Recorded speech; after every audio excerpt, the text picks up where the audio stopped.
ஆண்டவராகிய இயேசு கிறிஸ்துவின் நாமத்தில் உங்கள் அனைவருக்கும் என் நல்வாழ்த்துக்களை தெரிவித்துக் கொள்கின்றேன். இந்த நல்ல வாய்ப்பினை அளித்த ஆண்டவருக்கும் சபை போதகர் ஐயா அவர்களுக்கும் என் நன்றிகளை தெரிவித்துக் கொள்கின்றேன். சேந்தமங்கலம் பேப்டிஸ்ட் சர்ச் திருச்சபையானது எனக்கு புதியதல்ல. கடந்த 3 வருடங்களாக அவ்வப்போது வந்து கொண்டிருக்கின்றேன். அது மட்டுமல்ல, எனக்கும் போதகர் ஐயாவுக்கும் நல்ல உறவு இருப்பதினால் அடிக்கடி எங்களுடைய குடும்ப ஜெபத்தில் நாங்கள் இந்த திருச்சபையை நினைவு கூறுவோம். எங்களுடைய ஆராதனை, நான் இன்னொரு திருச்சபைக்கு சிஎஸ்ஐ திருச்சபைக்கு அசிஸ்ட் பண்ண போவேன். என்னுடைய குடும்பம் இன்னொரு சிஎஸ்ஐ திருச்சபைக்கு போவார்கள். மதியம் 1 மணிக்கு வந்தவுடனே நான் மாறி மாறி திருச்சபையில் நடந்த காரியங்களை பகிர்ந்து கொள்ளுவோம். அந்த வேளையில் சேந்தமங்கலம் அருண் பாஸ்டரையா திருச்சபையை கூட அவ்வப்போது நினைத்து பேசிக்கொள்வோம். அந்த அளவுக்கு என்னுடைய குடும்பம், என்னுடைய ஊழியம் பெங்களூரில் இருந்தாலும் என்னுடைய நினைவுகள், உணர்வுகள் இந்த திருச்சபையோடு ஐக்கியமாக இருக்கிறது. இந்த காலை வேளையிலே நான் இங்கு இருப்பது, தேவனுடைய செய்தியை கொடுக்க போவது தேவனுடைய சித்தம் என்று நான் கருதுகின்றேன். உங்கள் அனைவருக்கும் என் நல்வாழ்த்துக்களையும் ஆசீர்வாதத்தையும் பகிர்ந்து கொள்கின்றேன். ஜெபம் செய்வோம்.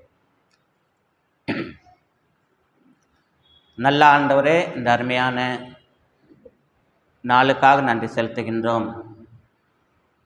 குடும்பத்தோடு ஆர்வமாக ஜெபத்துடன் நீர் எங்களோடு பிரசன்னமாயிருக்கின்றீர். உம்முடைய பிரசன்னத்தை நாங்கள் உணர்ந்து, உம்முடைய சமூகத்தை உணர்ந்து நாங்கள் இந்த காலை வேளையில் ஆண்டவரே உம்மை நாங்கள் தொழுது கொள்ளவும், ஆராதிக்கவும், உம்மோடு ஐக்கியப்படவும், உம்முடைய அனுக்கிரகத்தை பெற்றுக்கொள்ளவும் வந்திருக்கின்றோம். உம்மை துதித்தோம். பாடல்களின் மூலமாக வேத வசனங்களை வாசிக்க கேட்டோம். விசேஷமாக ஜெபங்களை ஏறெடுத்தோம். நீர் எல்லாவற்றையும் கேட்டுக்கொண்டிருக்கின்ற தேவன், எங்களோடு இடைப்படுகின்ற தேவன், எங்கள் ஜெபங்களுக்கு நீர் தகுந்த நேரத்தில் உம்முடைய சத்தத்தின்படி பதில் கொடுக்கின்ற தேவன் என்பதை நாங்கள் அறிவோம்.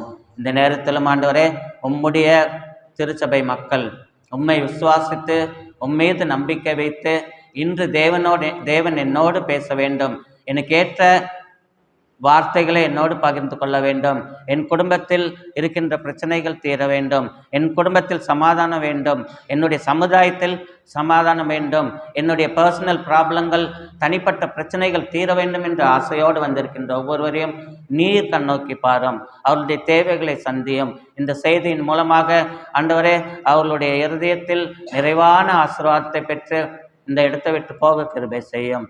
ஆண்டவரே, உம்முடைய மெல்லிய வார்த்தையை கேட்பதற்கு நாங்கள் ஆயத்தமாயிருக்கின்றோம். நீர் எங்களோடு பேசும். எலியாவோடு பேசின தேவன், ஆபிரகாமோடு பேசின தேவன், தாவீதோடு சம்பாஷித்த தேவன் எங்களோடு பேசும், எங்களோடு ஐக்கியப்படும். அடியேனை மறைத்து நீர் வெளிப்படும்படியாக உம்மிடத்தில் என்னையும் எங்களையும் ஒப்படைக்கின்றேன்.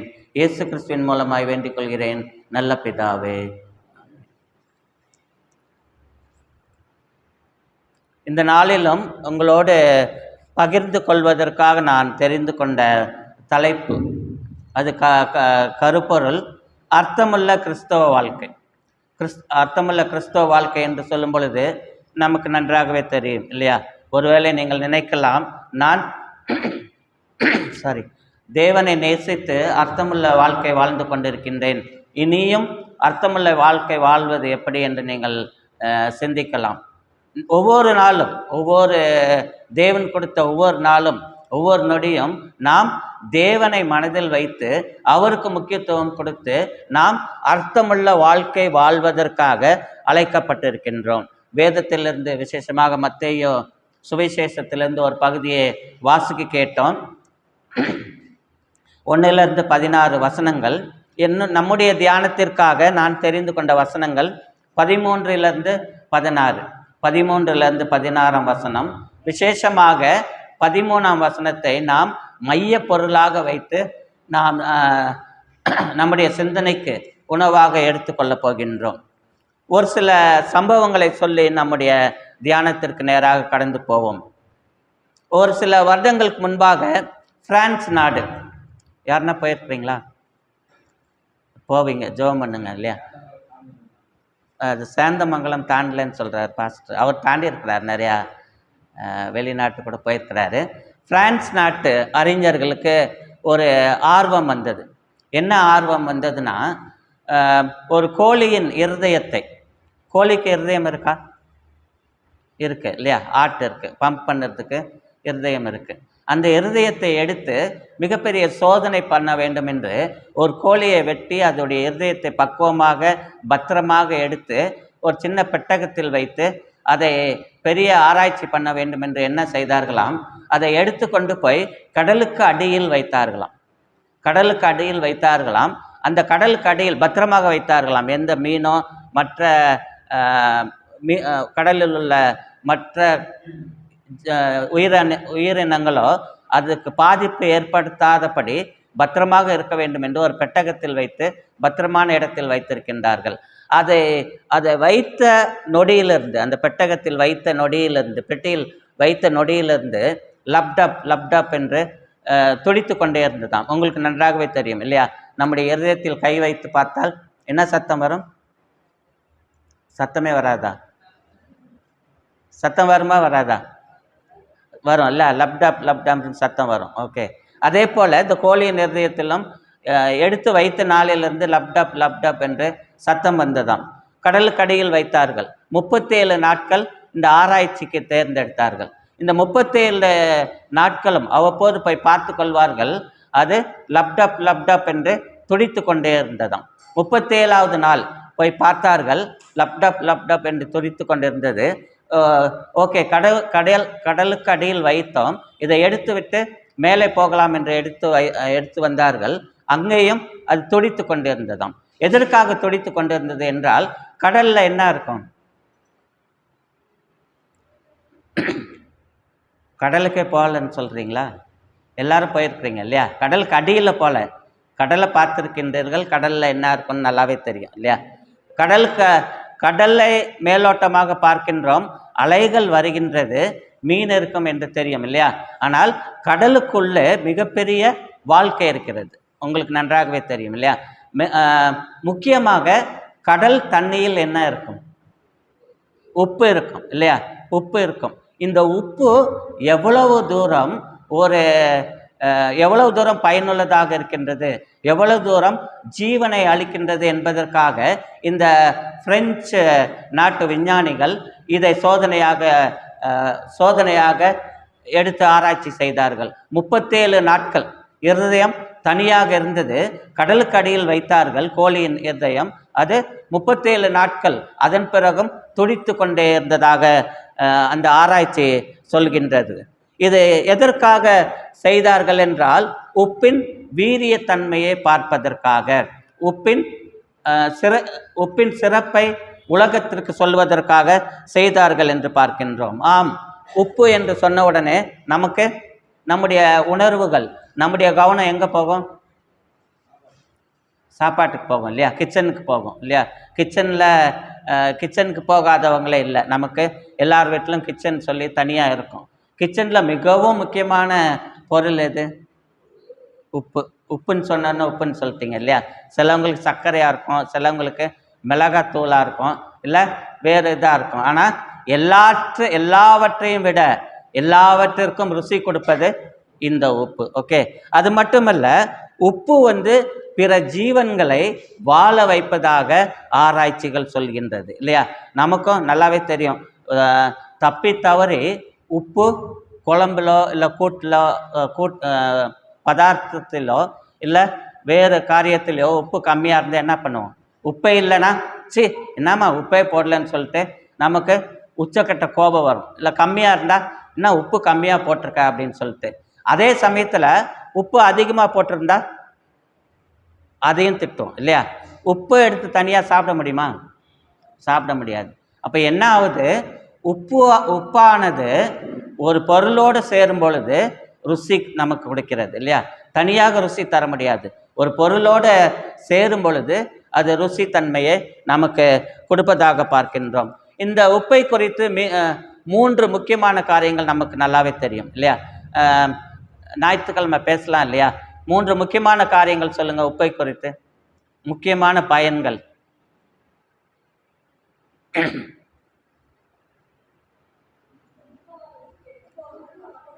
அதே தான் இல்லையா? உப்பு வந்து முதல்ல கெட்டு போகாம பாதுகாக்கும். அதுக்கு முன்னாடி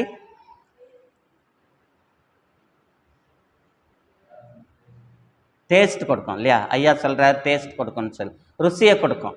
உப்பு ருசியை கொடுக்கும். உப்பு பாதுகாப்பதற்காக பயன்படும். இன்னொன்று முக்கியமானது,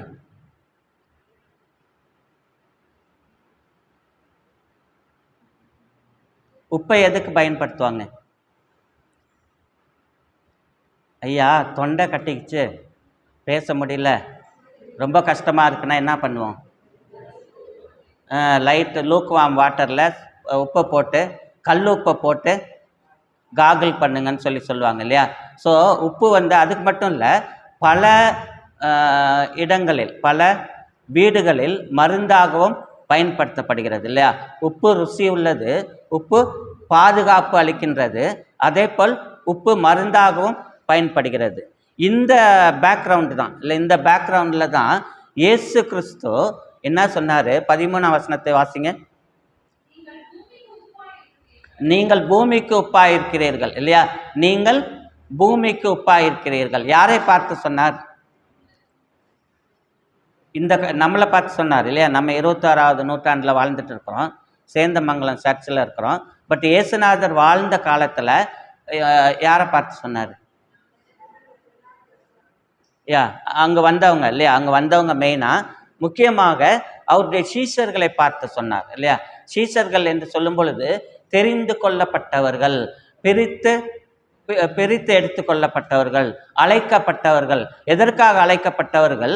பூமிக்கு உப்பாக இருக்கும்படி அழைக்கப்பட்டவர்கள், தேவனுடைய ராஜ்யத்தை ஸ்தாபிப்பதற்காக அழைக்கப்பட்டவர்கள் என்பதாக நாம் பார்க்கிறோம் இல்லையா? நீங்கள் பூமிக்கு உப்பாக இருக்கிறீர்கள், you are the salt of the world. அந்த பின்னாடி வசனங்களையும் வாசிங்க. உப்பானது சாரமற்று போனால் எதனால் சாரமாக்கப்படும்? வெளியே கொட்டப்படுவதற்கும் மனுஷரால் மிதிக்கப்படுவதற்குமே ஒழிய வேறொன்றுக்கும் உதவாது இல்லையா? இயேசு கிறிஸ்து அழகாக சொன்னார். உங்களுக்கு நல்லாவே தெரியும், இயேசு கிறிஸ்துவுடைய ஊழியத்தில் அடிக்கடி உதாரணங்கள், உவமயங்கள் சொல்லிக்கொண்டே இருந்தார். என்னத்து சொன்னார்னா, பெரிய பெரிய தத்துவ ஞானிகள், ஆசிரியர்கள் எல்லாம் மக்களுக்கு விளங்காத அனாலஜிஸ்னா உதாரணங்களை சொல்லுவாங்க. ஆனால் இயேசு கிறிஸ்து மக்களுக்கு மிகவும் பரிச்சயமான, மக்களுக்கு தெரிந்த உதாரணங்கள், உவமயங்களை பயன்படுத்தினார் பார்க்கின்றோம். உப்பு தெரியாதவங்களே யாருமே இல்லை இல்லையா? உப்பு தெரியாதவர்கள் யாருமே இல்லை. ஸோ இந்த பின்னணியில் தான் சொல்கிறாரு, நீங்கள் பூமிக்கு உப்பாக இருக்கிறீர்கள் என்று தேவன் சொல்லுகின்றார்.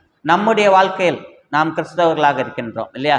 ஒருவேளை கிறிஸ்தவர்களாக இருப்பதினால் நீங்கள் திருச்சபைக்கு வந்திருக்கின்றீர்களா? நான் கிறிஸ்தவன், கட்டாயம் திருச்சபைக்கு போக வேண்டும் அப்படின்னு சொல்லி வந்தவங்க யாரெல்லாம்? ஓகே, அதுவும் ஒரு குணாதிசயம் தான் இல்லையா? அதாவது தேவன் நம்மை அழைத்துள்ளார், தெரிந்து கொண்டுள்ளார், நமக்காக பல திட்டங்களை வைத்துள்ளார் இல்லையா? there's a purpose in God's calling. நான் ஏன் இந்த சேந்தமங்கலத்தில் இத்தனை 1000 மக்கள் இருக்கிற இடத்துல நான் மட்டும் கிறிஸ்தவனாக இருக்கின்றேன், நான் மட்டும் இந்த திருச்சபைக்கு வருகின்றேன் அல்லது வேறு திருச்சபைக்கு போக வேண்டும், தேவன் என்னை அழைத்ததின் நோக்கம் என்ன என்று நாம் சிந்தித்து பார்க்கும் பொழுது there's a purpose in God's calling. Okay, we are not here just for a kind of just to waste away our time or while away our time இல்லையா? நாம் நேரத்தை வீணடிக்கும்படி இங்கு வரவில்லை. நம்முடைய திருச்சபை ஆராதனையில் நாம் தேவனை ஆராதிப்பதில் மிகப்பெரிய நோக்கம் இருக்கிறது. அந்த நோக்கத்தை நிறைவேற்றுகிறவர் இயேசு கிறிஸ்து இல்லையா? ஒருவேளை நீங்கள் சொல்லலாம், நான் மிகவும் கஷ்டத்தோடு வந்திருக்கின்றேன், என் குடும்பத்தில் இந்த பிரச்சனை இருக்கிறது, என்னுடைய பிள்ளைகளால் இந்த பிரச்சனை இருக்கிறது, கடன் தொல்லை இருக்கிறது, எல்லாமே இருக்குமா? கிறிஸ்தவன் ஆயிட்டா எல்லாம் ஒளிந்து போயிடுமா? எனக்கு பிரச்சனை இருக்குது இல்லையா? போதகருக்கு பிரச்சனை இருக்குது, எல்லாருக்கும் பிரச்சனை இருக்குது. ஆனால் எல்லா பிரச்சனைகளிலும் நம்மை ஞானத்துடன் வழி நடத்துவதற்கு இயேசு கிறிஸ்து நம்மை அழைத்துள்ளார். எத்தனை பேர் நம்புறீங்க? அல்லேலூயா சொல்லலாமா? அல்லேலூயா. ஓகே, இந்த மத்தேயு 5ஆம் அதிகாரம் நமக்கு மிகவும் பரிச்சயமான அதிகாரம் இல்லையா? அழகான ஒரு கலிலேயா கடற்கரை ஓரத்தில் மலைகள் சூழ்ந்த இடத்தில் மரங்கள் இருக்கின்ற இடத்தில் இருந்து இயேசு கிறிஸ்து ஒரு இயற்கையான சூழலிலிருந்து மக்களுக்கு போதிக்கின்றார் இல்லையா? இன்னைக்கு நம்முடைய ஆராதனைகள் எல்லாம் எங்கு நடக்குது? அழகான பில்டிங் இல்லையா? ஆனால் 4 சுவற்றிற்குள் நாம் ஆராதனை நடத்தி கொண்டு இருக்கின்றோம். வேறு வழி இல்லை. எல்லாரும் போய் மரத்துக்கடியில் நின்று கட்ட முடியுமா? என்ன பண்ணுவாங்க? அரெஸ்ட் பண்ணி கூட்டு போயிடுவாங்க இல்லையா? மாறிடுச்சு, உலகம் மாறிடுச்சு. ஆனால் கூட ஒரு சில நாடுகளில் மரத்தின் கடையிலையோ இல்லை மலை கடையிலோ கூட ஆராதனை நடத்துகின்றார்கள். ஓகே, இயேசு கிறிஸ்து இயற்கையான சூழலில் அவர்களுக்கு பிரசங்கம் பண்ணினார் என்று பார்க்கின்றோம். பிரசங்கம் பண்ணும் பொழுது மிகவும் அழகான கருத்துக்களை, அழகான காரியங்களை அவர்களுக்கு சொல்லுகின்றார் என்று பார்க்கின்றோம். இந்த மலை பிரசங்கம் என்றாலே நமக்கும் மிகவும் பரிச்சயமான ஒன்று, நமக்கு நன்றாகவே தெரியும். காந்தியடிகளுக்கு வேதத்தில் மிகவும் பிடித்த காரியம் 2. ஒன்று 23ஆம் சங்கீதம், 2வது இந்த மலை பிரசங்கங்கள் 5, 6, 7ன்னு சொல்லிட்டு அவருடைய சுயசரிதையிலையோ இல்லை மற்ற இடங்களில் கூட அவர் சொல்லி வச்சிருக்கார். அவர் சொல்லும்போது என்ன சொல்கிறாரு? ஒரே ஒரு காரியத்தை சொல்கிறேன்.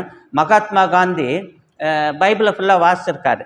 அவர் சொல்கிறாரு, எனக்கு ஓல்ட் டெஸ்ட்மெண்ட் படிக்கும்போது புரியல, கடினமாக இருந்துச்சு. நியூ டெஸ்ட்மெண்ட் படிக்கும்போது தான் வேதம் எவ்வளவு அற்புதமானது, எவ்வளவு இனிமையானது, எவ்வளோ மேலான காரியங்கள், உன்னதமான காரியங்கள் இதில் இருக்குன்னு சொல்லிட்டு யார் சொல்லியிருக்கா? மகாத்மா காந்தி சொல்லியிருக்காரு. அதே மகாத்மா காந்தி என்ன சொல்கிறாருன்னா, கிறிஸ்தவர்கள் எல்லா கலாச்சாரங்களையும் எல்லா மனித இனங்களையும் இணைக்க வல்ல, எல்லா கலாச்சாரங்களையும் எல்லா மனித இனங்களையும் இணைக்க வல்ல வேதம் என்னும் டைனமைட். டைனமைட்னா என்னது?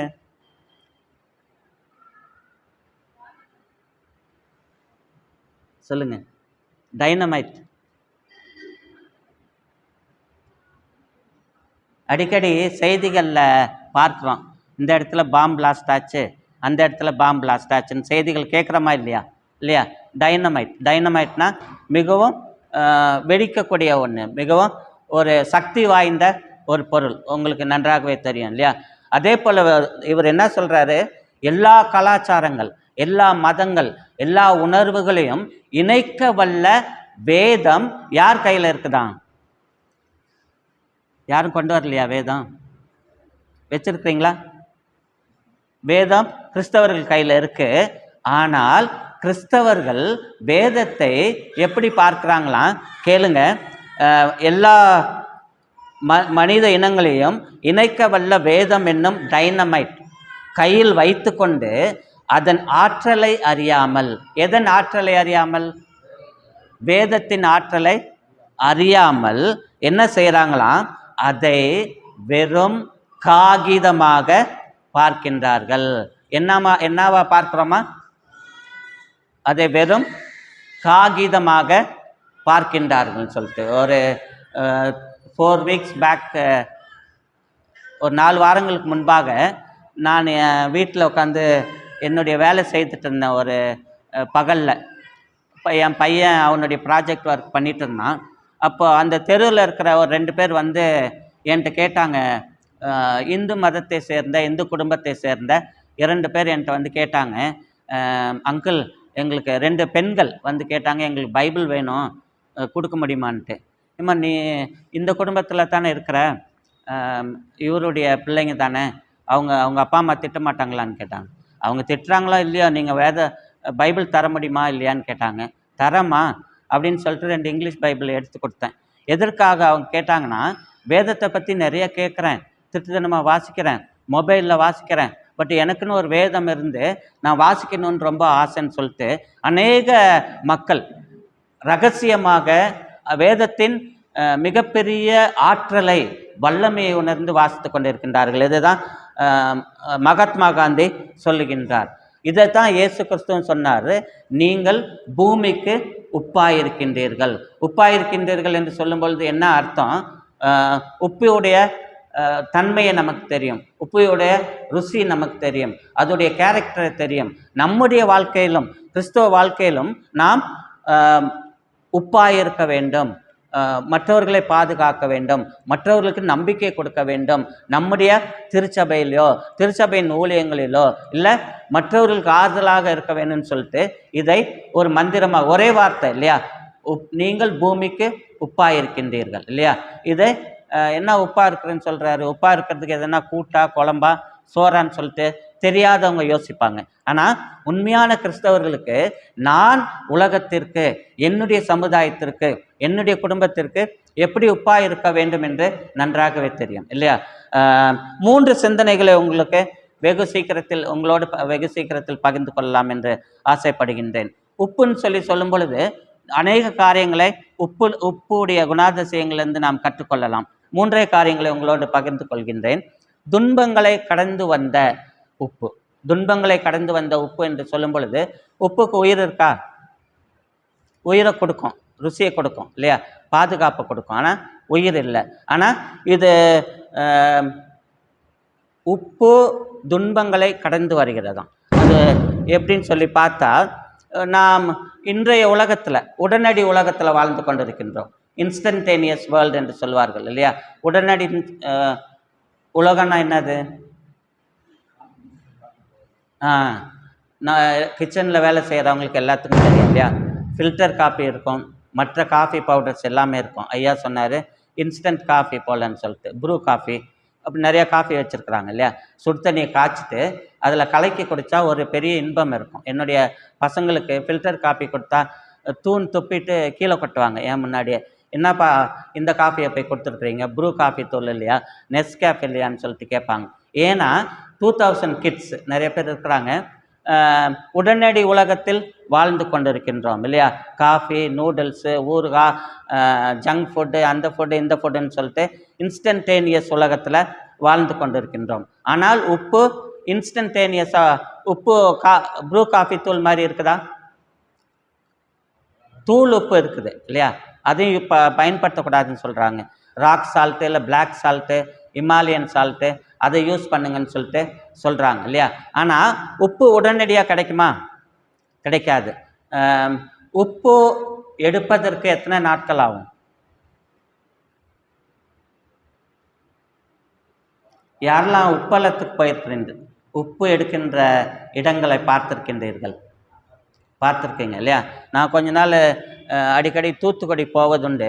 அங்கே உப்பளங்கள் இருக்கின்றது. உப்பளங்கள்னால் உப்பு எடுக்கிற இடங்கள். அங்கே என்ன பண்ணுவாங்க, பெரிய பாத்தினா நல்லா அழகாக பாத்தி கட்டி அதில் தண்ணி ஊற்றிட்டு எத்தனை நாட்கள் வெயிட் பண்ணுவாங்கன்னா 21 நாட்கள் வெயிட் பண்ணுவாங்க. உப்பு உடனே கிடைக்காது, 21 நாட்கள் ஆகும். இந்த 21 நாட்களும் என்ன ஆகும்னா, சூரியனுடைய வெப்பத்தில், பயங்கர சூட்டு காலத்தில் அதை தண்ணியை ஊற்றி ஒவ்வொரு நாளும் வெப்பத்தை, சூரிய ஒளியில், சூரிய வெப்பத்தில் தண்ணி எவாப்ரேட் ஆகி உப்பாக மாறிட்டே வரும். 21வது நாள் போய் பார்த்தீங்கன்னா இந்த உப்பு பளிச்சின் வெண்மைத்தன்மையோட ரொம்ப அழகாக இருக்கும். நீங்கள் பார்த்துருப்பீங்க. இது எதை காட்டுகிறது என்றால், உப்பு எடுப்பதற்கு அல்லது உப்பாக மாறுவதற்கு மிகப்பெரிய துன்பத்தை கடந்து போக வேண்டும். உடனே நமக்கு கிடைக்காது. இதே போல தான் நம்முடைய கிறிஸ்தவ வாழ்க்கை இல்லையா. கிறிஸ்தவ வாழ்க்கை என்று சொல்லும் பொழுது it's not a bed of roses இல்லையா. இது எல்லாமே நமக்கு உடனடியாக கிடைக்கும், சுகமான வாழ்க்கை அப்படின்னு கிடையாது. துன்பம் நிறைந்த வாழ்க்கை, கஷ்டங்கள் நிறைந்த வாழ்க்கை, காயங்கள் நிறைந்த வாழ்க்கை. ஆனால் எல்லாவற்றிலும் மேலே நமக்கு ஆறுதல் கொடுப்பதற்கு, நம்முடைய கவலையை தீர்ப்பதற்கு யார் இருக்கிறா? நம்புறீங்களா? இயேசு கிறிஸ்து இருக்கிறார். ஒரு அல்லேலூயா சொல்லுவோமா? அல்லேலூயா சொல்லுவோம். நாம் கிறிஸ்தவர்களாக பிரிக்கப்பட்டிருக்கின்றோம். துன்பம் இல்லாத வாழ்க்கை இல்லை இல்லையா. அப்துல் கலாம் ஐயா அவங்களுக்கு நன்றாகவே தெரியும். அவர் ஒரு பள்ளி குழந்தைகள்கிட்ட பேசும் பொழுது ஒரு சின்ன கதை சொன்னார். என்ன கதை சொன்னார்னா, ஒரு மரத்தில் பறவைகள்லாம் பேசிக்கொண்டே இருந்ததான். என்னத்தை பற்றி பேசித்தான்? ஒரு பறவை சொல்லித்தான், நான் அழகாக பாடுவேன், 5 மணிக்கெல்லாம் நான் பாட ஆரம்பிச்சிடுறேன், மக்கள் சந்தோஷப்படுறாங்கன்ட்டு. இன்னொரு பறவை சொல்லித்தான், நான் என்னுடைய வாளை வைத்து கொண்டு நன்றாக ஆடுவேன், மக்கள் பார்த்து சந்தோஷப்படுறாங்கன்னு சொல்லிச்சான். இப்படியாக ஒவ்வொரு பறவைகளும் பேசி கொண்டிருக்கும் பொழுது திடீரென்று மேகம் இருட்டாயி மழை பெய்ய ஆரம்பிச்சிச்சான். மழை பெய்ய ஆரம்பித்தோடனே என்ன பண்ணுவாங்க, பறவைகள்லாம் என்ன பண்ணுச்சு, பக்கத்தில் இருந்த மரங்களில் இருக்கிற கூடுகளில் போய் தஞ்சம் அடைஞ்சிருச்சு. அந்த பறவைகள் மத்தியில் கழுகு இருந்துச்சு. கழுகு மட்டும் கூட்டுக்கு போகலையாம். என்ன பண்ணிச்சான், அது பறக்க ஆரம்பிச்சான். இந்த பறவைகள்லாம் பார்த்துச்சான், என்னடா இது மழை பெய்ய போது, அறிவில்லாமல் இந்த கழுகு பறக்க ஆரம்பிச்சிருக்கு, நம்ம சேஃபாக கூட்டில் இருக்கிறோம் அப்படின்னு சொல்லிட்டு நினச்சிச்சான். ஆனால் இந்த கழுகு என்ன செஞ்சிச்சான், வேகமாக பறந்து மேகத்தின் மேலாக போய் சுகமாக லைட்டாக பரவ ஆரம்பிச்சிச்சான். மேகத்திற்கு மேலே போயிட்டா என்ன ஆகும், மழை இருக்காது இல்லையா. மேகத்திற்கு மேலே மேகத்துக்கு கீழே தான் மழை பெய்யும், மேகத்திற்கு மேலே போயிட்டா மழை பெய்யாது. ஸோ இது சுகமாக இருந்ததை பார்த்து இந்த பறவைகள் மழையினால் நனைந்து கஷ்டப்பட்டதாக அப்துல் கலாம் ஐயா சொன்னார். இதை எதற்காக சொன்னார்னா, நம்முடைய வாழ்க்கை, விசேஷமாக நம்முடைய கிறிஸ்தவ வாழ்க்கை என்பது கஷ்டம் நிறைந்த வாழ்க்கை, துன்பம் நிறைந்த வாழ்க்கை. ஆனால் இந்த துன்பங்களை கடந்து வந்து நம்முடைய ஜெபத்தின் மூலமாக, நம்முடைய வேத வாசிப்பின் மூலமாக, நம்முடைய நல்ல உறவின் மூலமாக, கிறிஸ்தவ உறவின் மூலமாக எல்லாவற்றையும் கடந்து வந்து நாம் ஒரு கிறிஸ்தவ வாழ்க்கை வாழ்வது தான் உண்மையான வாழ்க்கைன்னு சொல்லிட்டு வேதம் சொல்லுது. அதை தான் இயேசு கிறிஸ்து நீங்கள் பூமிக்கு உப்பாயிருக்கிறீர்கள் என்று சொன்னார். மார்க்கு 9:50 வாசிங்க. மார்க்கு 9:50.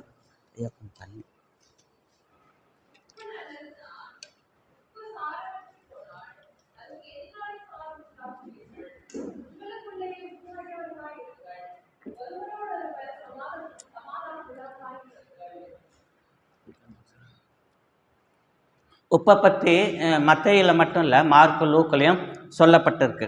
எத்தனையோ பிரசங்கிமார்கள், எத்தனையோ மிஷினரிமார்கள் உங்களுக்கு நன்றாகவே தெரியும் இல்லையா. இந்த திருச்சபை இன்று 21ஆவது நூற்றாண்டு இந்த செப்டம்பர் மாதம் இங்கே இருக்குன்னா இது யார் ஸ்தாபித்தது? மிஷினரி இல்லையா. மிஷினரிமார்கள் இங்கே பாப்டிஸ்ட் மிஷினரிமார்கள் இங்கே கஷ்டப்பட்டு ஆலயத்தை நிறுவி தேவனுடைய மக்கள், அநேக மக்கள் இயேசு கிறிஸ்துவை ஏற்றுக்கொள்ள வேண்டும், ரட்சிக்கப்பட வேண்டும், ஆலயத்திற்கு வர வேண்டும், உண்மையாக ஆராதிக்க வேண்டும் என்று கஷ்டப்பட்டு கடின காலங்களின் மத்தியில் இதை உருவாக்கியுள்ளார்கள். அநேக மிஷினரிகளை சொல்லிக்கொண்டே போகலாம் இல்லையா. வில்லியம் கேரி யாருக்கெல்லாம் தெரியும்? எல்லாம் அவரை குறித்து படித்திருப்பீர்கள் இல்லையா. மிகவும் கஷ்டத்தின் மத்தியில் கல்கத்தாவிற்கு மிகவும் உன்னதமான காரியங்களை செய்தார் என்று பார்க்கின்றோம். சுவிசேஷத்தை மட்டுமல்ல, சமூகத்தை திருத்துவதிலும், சமூகத்திற்காக பல காரியங்களை கற்றுக் கொடுப்பதிலும், விசேஷமாக 6-7 இந்திய மொழியை படித்து அதை டிக்ஷனரிகளை உருவாக்கினார், அகராதிகளை உருவாக்கினார் சொல்லப்பட்டிருக்கு.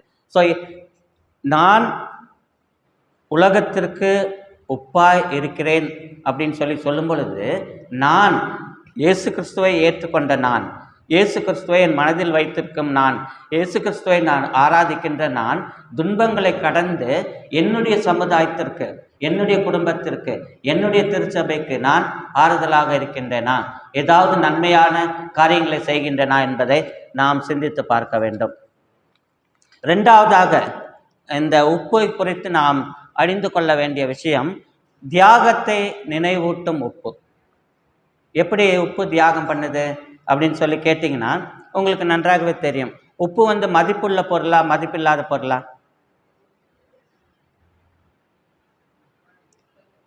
மதிப்புள்ள பொருளா? 1 கிலோ 100 ரூபாய் விற்குமா? மதிப்பில்லாத பொருள் இல்லையா. உப்புக்கு வரி இருக்கா? எனக்கு தெரியல. எல்லாத்துக்கும் ஜிஎஸ்டி போட்டாங்க, அது வேறு விஷயம். இருக்குது, இப்போ இருக்குது. ஆனால் உங்களுக்கு நன்றாகவே தெரியும், இங்கே பக்கத்தில் நடந்து போனீங்கன்னா மளிகை கடைகள் இருக்கும் இல்லையா. நிறைய மளிகை கடைகளில் உப்பை எங்கே வச்சுருப்பாங்க? வெளியே வச்சுருப்பாங்க இல்லையா. சாக்கு ஈரமாக நனைஞ்சு வெளியே கிடக்கும். அது மழையானாலும் வெயிலானாலும் நைட்டு கடையை போட்டு போயிடுவாங்க. ஆனால் உப்பு மட்டும் வெளியே இருக்கும். பாவம் இல்லையா, யாரும் மதிக்கிறதில்ல. ஆனால் நம்முடைய இன்னைக்கு சண்டே மதியம் போய் கறி குழம்பு வைக்கணும், மட்டன் குழம்பு வைக்கணும், இல்லை பிரியாணி வைக்கணும், அதுக்கு உப்பே எங்கேயும் கிடைக்கல, ஊரில் உப்பே எங்கேயும் கிடைக்கலன்னா சாப்பிடுவீங்களா? பெரியவங்க கூட சாப்பிட்ருவாங்க, சின்னவங்க சி உப்பே இல்லைன்னு சொல்லிட்டு, என்னப்பா இது உப்பே இல்லை, என்னம்மா உப்பு இல்லைன்னு சொல்லிட்டு அப்புவோ இல்லை ஆராதனாவோ முணங்கிட்டு இருப்பாங்க இல்லையா. நேற்று நான் வெளியே உட்காந்து ஒரு புக்கு படிச்சுட்டு இருந்தேன். எதுக்காக புக்கு படித்தேன்னா, செர்மன் ப்ரிப்பேர் பண்ணுறதுக்காக ஒரு புக்கு வாசிச்சுட்டு இருந்தேன். அப்போ என்ன நடந்துச்சுன்னா, இந்த நம்ம போதகருடைய மக ஆராதனா, அந்த தம்பியை காணோம், அப்புறம் அந்த ஸ்ட்ரீட்டில் இருக்கிற ரெண்டு பேர் சேர்ந்து சமையல் விளையாட்டு விளையாண்டுருந்தாங்க. அந்த ஒரு நல்ல செடி இருக்குது, அந்த செடியை பறிச்சுட்டு வந்து, செம்பருத்தி பூவை பறிச்சுட்டு வந்து அதை வெட்டி நான் வெட்டி தரேன் நீ சமைன்னு சொல்லி அடுப்பு மாதிரி வச்சு அதில் கிண்டிட்டு இருந்தாங்க. திடீர்னு நம்ம அப்பு என்ன சொன்னான், உப்பு போடுப்பான்னு ஆராதனைக்கு சொன்னான். அவளுக்கு கோவம் வந்துடுச்சு. உப்பெல்லாம் வேணாம், உப்பு போடாத அப்படின்னு சொல்லிட்டு அவள் சொன்னான். இவனுக்கு அந்த உப்பு விடுறதுக்கு மனசு இல்லை. உப்பு எங்கெல்லாம் போகுது பாருங்க, உப்பு விடுறதுக்கு மனசு இல்லை. திடீர்னு என்ன பண்ணால், உப்புன்ட்டு ஓடி போய் கொஞ்சம் நனைஞ்ச மண்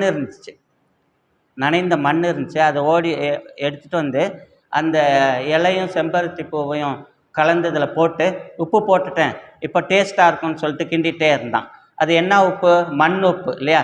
அவங்களுடைய விளையாட்டு அது. இது எதுக்காக சொல்கிறேன்னா, உப்பு இல்லாத விளையாட்டு கூட இல்லை, அங்கேயும் உப்பு வருது, அதற்காக சொல்கிறேன். நம்முடைய வாழ்க்கையில் கிறிஸ்தவர்களாக அழைக்கப்பட்டிருக்கிறோம் என்றால், தியாக மனப்பான்மையோடு பிறருக்கு சேவை செய்வதற்காக, நமக்கு தேவன் கொடுத்த நன்மைகளை பிறரோடு சேர்ந்து பகிர்ந்து கொள்வதற்காக, விசேஷமாக நம்முடைய திருச்சபையில் இருக்கின்றோம் இல்லையா.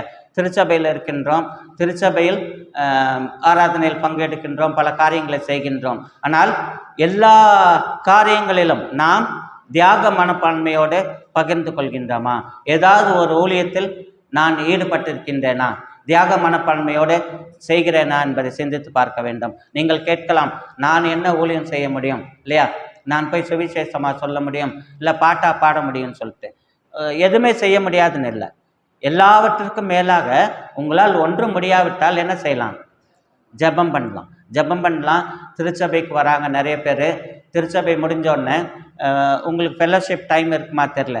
இந்த எங்களுடைய சிஎஸ்ஐ சர்ச்சிலெல்லாம் ஆராதனை 1.5 மணி நேரம் நடக்கும் நிறைய திருச்சபைகளில்.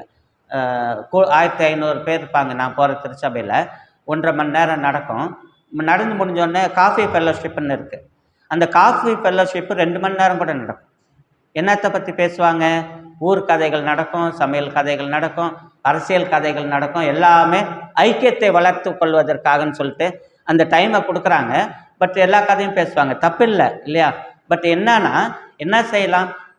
திருச்சபைக்கு வந்த புதிய ஆத்மாக்கள், புதிதாக வந்தவர்கள், கவலையோடு வந்திருக்கிறவங்களை பார்த்து நம்ம ஆறுதல் சொல்லலாம், அவர்களோடு ஜெபிக்கலாம் இல்லையா. அவங்களுக்கு சந்தோஷமாக இருக்கும் இல்லையா. நான் திருச்சபைக்கு போனேன், முதல் தடவை போனேன், என்ன அன்பாக விசாரித்து எனக்கு புத்திமதியை சொன்னாங்க, கவுன்சிலிங் பண்ணாங்க, நல்லா ஒரு ஐக்கியத்தை வளர்த்தாங்கன்னு சொல்லிட்டு நம்ம அழகாக சொல்லலாம். நம்முடைய வாழ்க்கையில், கிறிஸ்தவ வாழ்க்கையில் நாம் செய்யும் தியாகம் என்ன? ஆனி சலைவான் சொல்லிட்டு ஒரு அம்மையார் இருந்தாங்க. அவங்க டீச்சராக இருந்தாங்க.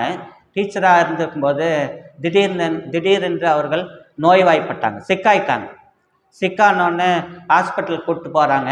ஹாஸ்பிட்டலில் கொஞ்ச நாள்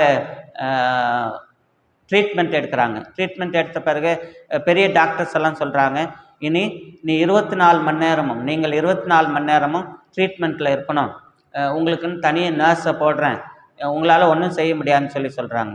இந்த ஆனி சலைவான்ற அம்மா ரொம்ப கவலைப்பட்டாங்க. ஐயோ 24 மணி நேரமும் நான் ட்ரீட்மெண்ட்டில் இருக்க போகிறேன்.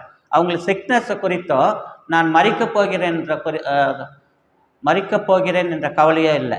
ஆனால் நம்ம ஏதாவது சமுதாயத்திற்கு யாராவது மூலமாக உபயோகமான காரியங்களை செய்வதற்கு அவர்களை தூண்டிவிட வேண்டும், அவர்களை ஊக்குவிக்க வேண்டும், உருவாக்க செய்ய வேண்டும் என்று நினைத்தார்கள். ஸோ அதன் விளைவாக அவர்களுக்கு ஒரு அம்மையாருக்கு கண் தெரியாது, காதும் கேட்காது, டெஃப் அண்ட் டம்மு, பிளைண்ட் ஆல்சோ. உங்களுக்கு நல்லா தெரிஞ்சிருக்கும். Elon Keller. எலன் கெல்லர் பற்றி படிச்சிருக்கீங்களா? எல்லாரும் படிச்சிருக்காங்க இல்லையா? குருடாக இருக்கின்ற மக்களுக்காக பிரெயில் லெட்டர்னு சொல்லி கண்டுபிடிச்சாங்க.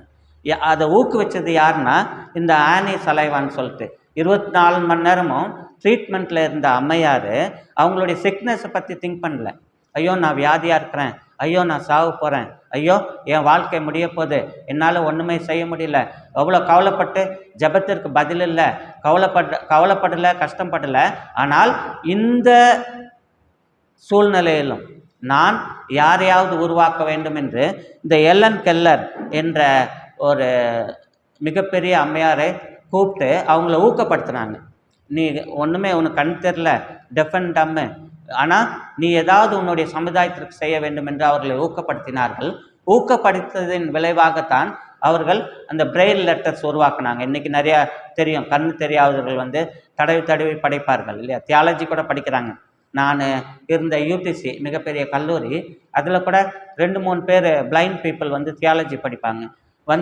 மேடையில் பேசும்போது அழகாக நான் பேசுகிற மாதிரி அழகாக பேசுவாங்க. எல்லாம் இந்த எலன் கெல்லர் அம்மையால் ஆனது. மதர் தெரேசாவை குறித்து உங்களுக்கு நன்றாகவே தெரியும் இல்லையா? தன்னுடைய வாழ்க்கையை அழித்து கொண்டு தன்னுடைய வாழ்க்கையை தியாகம் செய்து உப்பாக மாறி தியாகம் செய்து அடுத்தவர்களை வாழ வைத்தார்கள். உலகமெங்கும் அந்த அம்மையாரை பாராட்டியது உங்களுக்கு நன்றாகவே தெரியும். நாம் நம்முடைய வாழ்க்கையில் தியாக மனப்பான்மையோடு கிறிஸ்தவ வாழ்க்கையில் தியாக சிந்தையோடு வாழ்கின்றோமா என்பதை நாம் சிந்தித்து பார்க்க வேண்டும். மூன்றாவதாக, ரொம்ப நேரம் எடுத்துட்டேன், முடிச்சிடுறேன். மூன்றாவதாக, தீமைகளை வேறறுக்கும் உப்பு. தீமைகளை வேறறுக்கும் உப்புன்னா உங்களுக்கு நன்றாகவே தெரியும். உப்புடைய வேதியியல் பெயர் என்ன? கெமிக்கல் நேம் சோடியம் குளோரைடு இல்லையா? சகோதரி அழகாக சொன்னாங்க, சோடியம் குளோரைடு. சோடியம் குளோரைடு உப்புடைய வேதியியல் பெயர். இந்த சோடியமை தனியாக வைத்தா என்ன ஆகும்? சோடியம் இருக்குல்ல, அது தனியாக வைத்தா என்ன ஆகும்? என்னன்னா நமக்கு என்னன்றீங்களா? எரிஞ்சிடும் இல்லையா? அறிவியல் சொல்லுது சோடியமை தனியாக வைத்தா எரிஞ்சிடும்னு சொல்லிட்டு. அதே மாதிரி குளோரைடை தனியாக வைத்தா, கேட்குறீங்களா? குளோரைடை தனியாக வச்சா வெடிச்சிருமா? ஓகே, சோடியம் குளோரைடு தனித்தனியாக பிரிக்கப்பட்டால் அதன் விளைவுகள் தீமையான விளைவுகள். ஆனால் அது ரெண்டும் ஒன்றா சேரும் பொழுது நமக்கு நன்றாகவே தெரியும் இல்லையா? ருசியை கொடுக்கின்றது, பாதுகாப்பை ஏற்படுத்துகின்றது, மருந்தாக பயன்படுத்துகின்றது.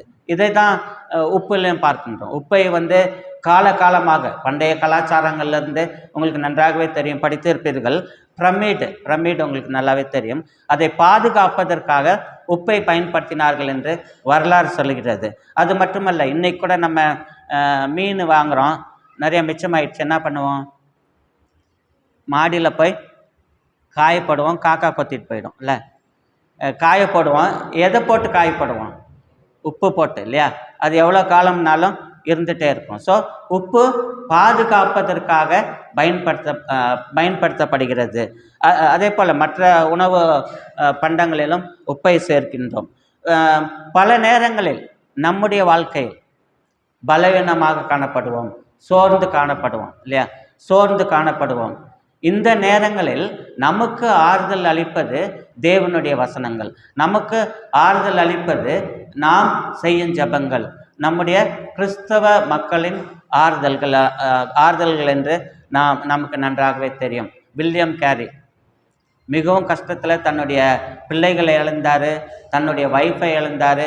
எல்லாவற்றையும் இழந்த நிலைமையிலும் நான் இந்தியாவை விட்டு போக மாட்டேன், இந்தியாவில் உள்ள மக்களுக்கு இயேசு கிறிஸ்துவை சொல்ல வந்திருக்கின்றேன், அவர்கள் இயேசு கிறிஸ்துவை ஏற்றுக்கொண்டு தங்களுடைய தகாத காரியங்களிலிருந்து விடுபட்டு நல்ல வாழ்க்கை வாழ வேண்டும் அப்படின்னு மட்டுமல்ல, சமுதாயத்தில் இருந்த பலவிதமான கேடுகள், பலவிதமான தீமைகளை ஒழிக்க வேண்டும் என்று அவர் ஒரு தீர்மானம் எடுத்து தன்னுடைய கஷ்டத்தையும் பார்க்காமல் மக்களை பாதுகாக்க வேண்டும், என்னுடைய இந்திய மக்களை பாதுகாக்க வேண்டும் என்று பல காரியங்களை செய்துள்ளார் என்று உங்களுக்கு நன்றாகவே தெரியும். அவரை குறித்து வரலாறு சொல்கிறது. கிறிஸ்தவ வரலாறு மட்டுமல்ல, செக்குலர் ஹிஸ்ட்ரியும் சொல்லுது. நம்முடைய பிரதமர் வாஜ்பாய் அவர்கள் பிரதமராக இருக்கும் பொழுது வில்லியம் கேரியுடைய சென்டினரி செலிப்ரேஷன் 200வது ஆண்டு விழா கொண்டாடினாங்க.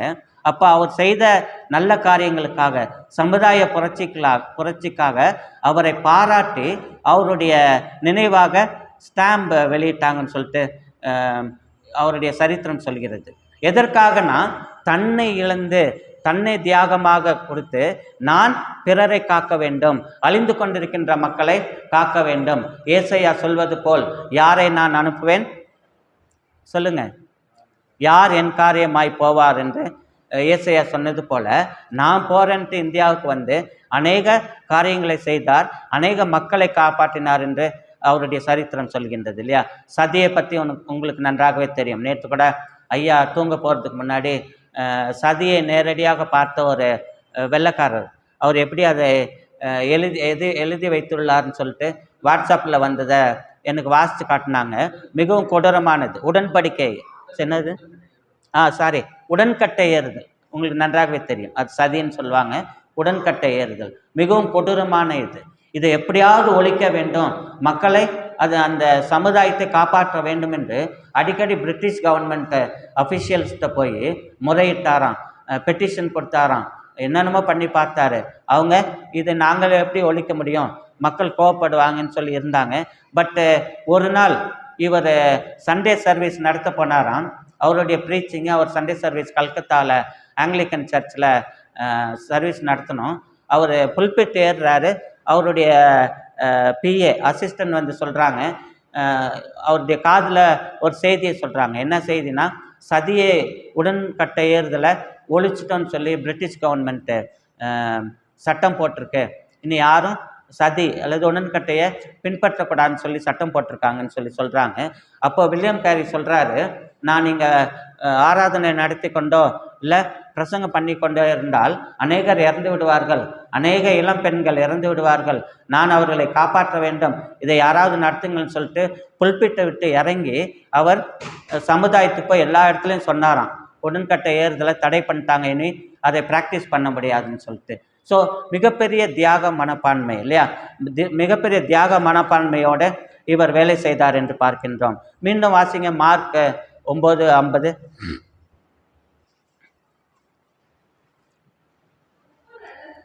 உப்பு நல்லது தான், உப்பு சாரமற்று போனால், அதாவது நானும் கிறிஸ்தவனாக இருக்கின்றேன், எங்கள் குடும்பத்தில் எல்லாரும் கிறிஸ்தவனாக இருக்கின்றோம், இயேசுவை பின்பற்றுகின்றோம், திருச்சபைக்கு போகின்றோம் என்று நம்மை குறித்து நல்ல அனுமானங்கள், நல்ல சர்டிஃபிகேட் நம்மளே கொடுத்துக்கலாம் இல்லையா. ஆனால் அந்த வாழ்க்கையானது சாரமற்ற உப்பு எப்படி இருக்குமோ அதே மாதிரி தான் இருக்குன்னு சொல்லிட்டு நான் சொல்ல, இயேசு கிறிஸ்து சொல்கிறார் இல்லையா. உப்பு சாரமற்று போனால், என்னுடைய கிறிஸ்தவ வாழ்க்கை, சாலமோனின் கிறிஸ்தவ வாழ்க்கை சாரமற்று போனால் எதனால் சாரமாக்கப்படும் சொல்லிட்டு, நம்முடைய இந்த காலை வேளையில் நம்முடைய வாழ்க்கையில் பிறருக்கு நாம் சாரமாக இருக்கின்றோமா, உப்பாக இருக்கின்றோமா, பயனுள்ள கிறிஸ்தவ ஜீவியம் வாழ்ந்து கொண்டிருக்கின்றோமா, இயேசு கிறிஸ்துவை பின்பற்றி நம்முடைய திருச்சபைகளில் இங்கு நடக்கும் ஊழியங்களின் மூலமாக மற்ற பெண்கள் ஐக்கியம் இல்லை எல்லாத்துலேயும் நீங்கள் பகிர்ந்து கொண்டு உப்பாக இருக்கலாம், பிறருக்கு உப்பாக இருந்து பயனுள்ளதாக இருக்கலாம் இல்லையா. அதே தான் வேதவசனம் நமக்கு சொல்லுது. வாசிங்க. உங்களுக்குள்ளே உப்பு உடையவர்களாய் இருங்கள், ஒருவரோடு ஒருவர் சமாதானம் உள்ளவர்களாக இருங்கள்னு சொல்லப்பட்டிருக்கு. இது யாருக்கு சொல்கிறாரு? அந்நிய மக்கள் மற்ற மக்களுக்கு சொல்ல இல்லையா. இயேசு கிறிஸ்துவை ஏற்றுக்கொண்ட, இயேசு கிறிஸ்துவை பின்பற்றின சீஷர்களுக்கு சொல்கிறாரு, பின்பற்றி வந்த மக்களுக்கு சொல்கிறாரு, இந்த காலை வேளையில் நமக்கு சொல்கிறாரு இல்லையா. நமக்கு சொல்கிறாரு, சாரமுள்ளவர்களாக இருக்கணும், சமாதானத்தோடு இருக்கணும். கிறிஸ்தவர்கள் என்று சொன்னாலே சமாதானமாக இருக்கிறாங்களா? பாஸ்டரம்மா ஸ்ட்ராங்காக தலையாட்டுறாங்க சமாதானமாக இருக்கிறாங்கன்னு, ஏன்னா அவங்க சமாதானமாக இருக்கிறாங்க. பட் உங்களுக்கு தெரியும், ஒருவேளை இந்த சபையில் சமாதானமாக இருக்கலாம், ஆனால் உங்களுக்கு தெரியும் நிறையா நான் இருக்கிற பெங்களூர் பட்டணத்தில், நான் இருக்கிற ஏரியாவில் மட்டும் 400 திருச்சபைகள் இருக்குதுன்னு சொல்கிறாங்க. 400 இண்டிபெண்ட் சர்ச்சஸ் நிறையா இருக்குது. நீங்கள் சர்ச்சு முடிச்சுட்டு அந்த ஒரு எண்ணூர் மெயின் ரோடுன்னு சொல்லிட்டு வந்தீங்கன்னா ஃபுல்லாக கிறிஸ்தவர்களாக இருப்பாங்க. ஒவ்வொரு சபைக்கு முன்னாடியும் சலபுலான்னு சண்டை போட்டிருப்பாங்க. சலபுலான்னு சண்டை போட்டிருப்பாங்க. ஏன்னா சமாதானம் இல்லை. நான் பெரியவனா நீ பெரியவனான்னு சொல்லிட்டு. அங்கே மட்டும் இல்லை, சிஎஸ்ஐ திருச்சபைக்கு வாங்க, இன்னும் அதிகமான சபை, அதிகமான சண்டைகள். போன வாரம் நான் உட்கார்ந்துருந்தேன். என்னுடைய பையன் வந்து ஒரு வாட்ஸ்அப் வீடியோவை போட்டு காமிச்சான். ஹைதராபாத்தில் ஒரு சிஎஸ்ஐ பெரிய திருச்சபை. அந்த திருச்சபையில் புல்பீட் இருக்குது. இந்த புல்பீட்டில் மிகவும் பரிசுத்தமாக நாம் கருதுகிறோம் இல்லையா? பரிசுத்தமாக இதை அனுசரிக்கிறோம். நமக்கு கடவுள் பயம் இருக்குது, கடவுள் உணர்வு இருக்குதா இல்லையா? நிறைய பேர் இங்கே வரக்கூட மாட்டீங்க இல்லையா? ஆனால் அங்கே என்ன பண்ணுறாங்கன்னா, ஒரு கல்யாணமோ ஏதோ ஒரு முக்கியமான ஆராதனை, அந்த ஆராதனையை ஆரம்பிப்பதற்கு முன்பாக ஒரு 8 பாஸ்டர்ஸு அங்கி போட்டிருக்காங்க. 8 பாஸ்டர்ஸு, அதில் ஒரு 4 பேர் மாற்றி புல்பீட்டில் வச்சு அடிச்சுக்கிறாங்க. இங்கே இந்த இடத்துல கிராஸ் இருக்குது, இயேசுநாதருடைய அந்த கடைசி அப்பம் பெட்குதல் அந்த படம் இருக்குது, அதுக்கு முன்னாடி அடிச்சுக்கிறாங்க. சமாதானம் இல்லை இல்லையா? அநேக டயசிஸில் சமாதானம் இல்லாமல் இன்னைக்கு ஹைகோர்ட் வந்து ரூல் பண்ணிட்டு இருக்கு. ஈவன் பெங்களூர் எங்களுடைய டயசிஸில் கூட. எதுக்கு சொல்கிறேன்னா, இதை சுட்டி காட்டவில்லை, ஆனால் நாம் சமாதானமாக இருக்க வேண்டும். நீங்கள் சமாதானமாக இருக்கின்றீர்கள். சமாதானமற்ற திருச்சபைக்காக, சமாதானமற்ற கிறிஸ்தவ மக்களுக்காக நீங்கள் ஜெபிக்கின்றீர்களா என்று. கடைசியாக ஒரு காரியத்தை மட்டும் சொல்லி முடிக்கின்றேன். எம்ஜே ஜோசப் என்ற மிகப்பெரிய ஒரு கிறிஸ்துவ அறிஞர், புதிய ஏற்பாடு அறிஞர், ஐயாவுக்கு தெரிந்திருக்கும் என்று நினைக்கின்றேன். அவருடைய மாணவர்கள் ஒரு நாள் அவரிடம் கேட்கின்றார்கள், எப்படிப்பட்ட கிறிஸ்தவ வாழ்க்கை, எப்படி கிறிஸ்தவ வாழ்க்கையில் உப்பாக இருப்பது என்று கேட்கின்றார்கள்.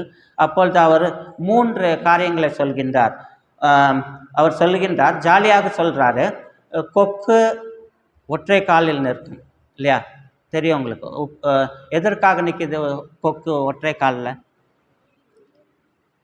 பெரிய மீன் வரும்போது இல்லையா? பெரிய மீனை பிடிப்பதற்கு அல்லது மீனை பிடிப்பதற்காக பொறுமையோடு ஒற்றை காலில் நிற்கும். அது தந்திரத்தோடு இல்லையா? பெரிய மீன் வரும்போது என்ன பண்ணும்? பிடிச்சிட்டு சந்தோஷமாக சாப்பிடும் இல்லையா? இதை எதை சொல்கிறாருன்னா, ஒரு திருச்சபையில் இருக்கின்றோம், கிறிஸ்தவ மக்கள் மத்தியில் இருக்கின்றோம், நமக்கு கிடைக்கும் நல்ல வாய்ப்புகளை சுவிசேஷம் சொல்வதற்கோ, இல்லை ஒருத்தருக்கு ஆலோசனை சொல்வதற்கோ, உதவி செய்வதற்கோ, திருச்சபையில் நடக்கும் ஊழிய காரியங்களில் பங்கெடுப்பதற்கோ நமக்கு சமயம் கிடைக்கும்போது கட்டாயம் நாம் அதை பங்கெடுத்து கொள்ள வேண்டும் என்று அறிந்து கொள்ள வேண்டும். 2வதாக, கோழியை பார்த்துருப்பீங்க இல்லையா? எல்லா வீட்லேயும் இருக்கும். கோழி என்ன பண்ணும்? குப்பையை கிளறிட்டே இருக்கும். ஏன் கிளறுது?